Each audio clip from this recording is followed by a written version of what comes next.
Welcome back to my channel for little tools to help you with well-being and self-care in everyday life. Today I would love to introduce you to a tool that I love. It's the feeling wheel.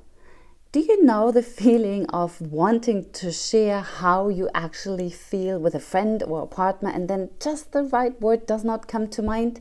This is what the feeling wheel addresses, and how it can actually strengthen your communication, your relationships and your self-awareness is what we explore in this video, so stay tuned. Welcome to the series Mental Health Bites.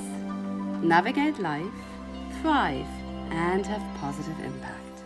Before I go into the emotional or the feeling wheel, let me just step one step back, because the feeling wheel is actually part of what we call emotional literacy. And what is that? It's very simple. Emotions are part of our everyday life. And it's a good idea to be able to first notice when they show up, especially difficult emotions. Notice when they show up, being able to name them, and to then be able to navigate them. Because if we don't do that, especially strong emotions have the tendency to take us for a ride. And then we do things or say things that we might regret later. So it's a good idea to have a proactive handle on your emotions. The benefit of emotional literacy is that it helps you to have better communication with others because you're more accurate about the feelings you hold or they might hold.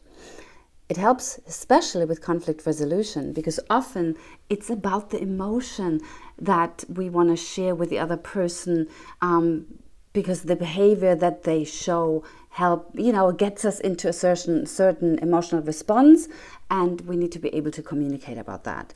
And the third really good benefit is that your own self-awareness increases. You want to learn about yourself and what triggers you, what emotional response might you have, and all of that. The emotional wheel or the feeling wheel helps.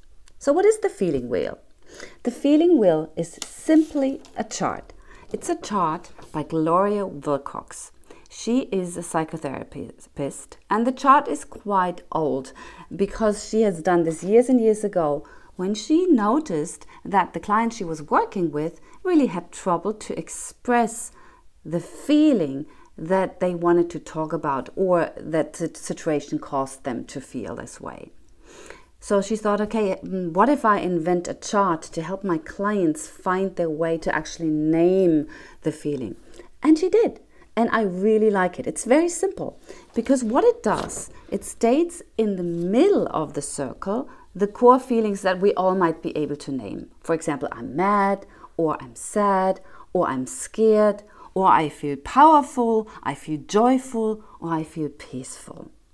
But then she gives us another layer, another wheel that refines these core emotions a little bit more. So for example, for sadness, she might come with rejection, or disconnected, or lonely. Or for joyful, she would talk about being energetic, or feeling sexy, or feeling excited, or being mad. She might say, hey, another word for that might be in feeling mad is rage, or it's being hostile or feeling hurt. So you can tell that the core feeling leads to another row of feelings that are actually more accurately what you might experience at that moment. And the outer layer is going even more granular. So if I go back to sadness, for example, you might find words here like feeling stupid, or miserable, or rejected. All these words will be sitting there. What's the benefit of it?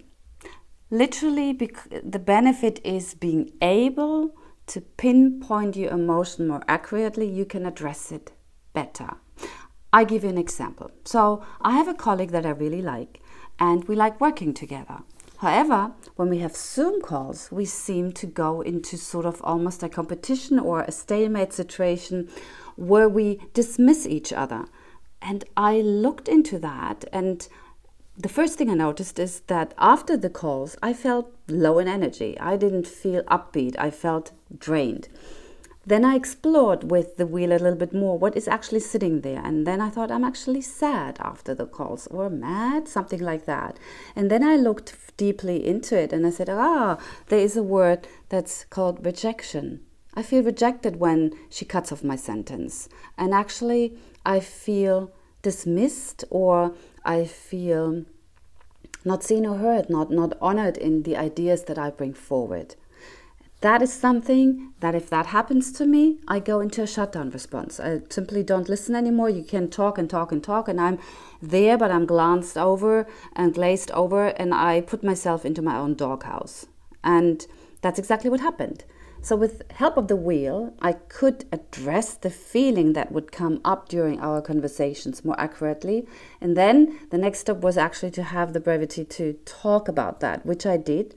But because I could name, this is what this does to me when we have a conversation, these are the feelings coming up, we had something to go with. And then she as well told her side of the story, how she felt when we had a conversation. So it was just a tool to help us get through. And the idea is that you learn more and more accurately to pinpoint the emotion. And I do this simply by having this chart next to me at my desk, or sometimes even at my bedside table, and I look at it with curiosity, or I look at it specifically when I feel a rumbling inside myself that I want to address, and I can't really name it just yet. And to be honest, that happens more often in difficult emotions with me than in positive, because they're easy for me to navigate and I don't mind them so much. But the ones that actually cause me to, grumble in my tummy, these are the ones that I want to have help with, and I want to be more aware of what exactly they are telling me, because every emotion holds information. And that's it. That's my tip for today. The Feeling Wheel by Gloria Willcox. You find it in the description as a PDF, ready for you to use whenever you feel like it. Stay tuned to this channel to learn more simple tricks for your well-being and self-care, because it's not only about us. If we are better and well, we are better with others. And that is a chain reaction that I'd like to cause. Take good care.